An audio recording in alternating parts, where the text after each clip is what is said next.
Hi, everybody. I'm Jeff Barton, and thanks for tuning in to the Mortgage Minute for the Mortgage Voice. We're here on LinkedIn and Facebook, as well as Instagram, Twitter, a couple other social media sites.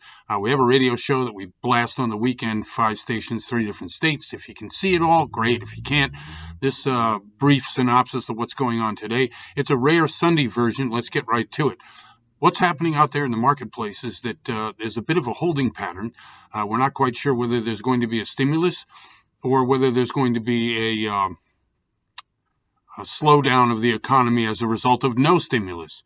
A lot of lenders are nervous right now, not knowing if, in fact, there's going to be good purchase or bad purchase out there in the marketplace for the loans that they're going to fund. Therefore, a lot of the criteria that we're using for approving loans and funding loans is going to get a little bit stricter. And a little bit stricter means that the FICO scores may go up, or your rate will go up if the FICO scores aren't such that the lender wants to lend on that.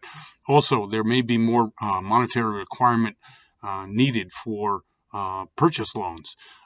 These two things are as a result of an unsure market. I think that the new administration coming in is going to have a fine veteran and conservative lending team. There isn't going to be the progressive push that some on the left had looked for. And I think that bodes well for the economy getting on an even keel in terms of future and employment.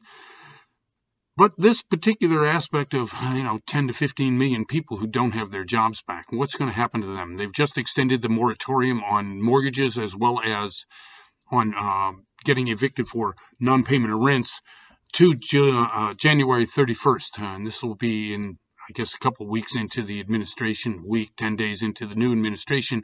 We'll see what kind of deal that they can work up with either the Congress or through executive order, or because Yellen is now going to be the Treasury Secretary, and she's obviously well-schooled in Fed, maybe the Fed and the Treasury can come up with another program, much like what we had with Mnuchin and Powell during the last administration. I think we're going to see much more of a seamless transition in the monetary side, meaning that we will probably get plenty of fiscal stimulus from the Fed, even if Congress doesn't agree to, ante up or come up with a bipartisan effort. I think there is a will. We're not quite sure how long the lingering effects of the election will last. It could last 6 months, and by that time we will have plenty of people vaccinated. We should have the economy in reasonable bounce-back shape. All this means that if you are currently now looking for a home, if you are looking for a mortgage, rates are still fantastic. Everything about mid-2.5 range to mid-2.8 range, and that would be on a 30-year fixed, 15-year fixed, FHA.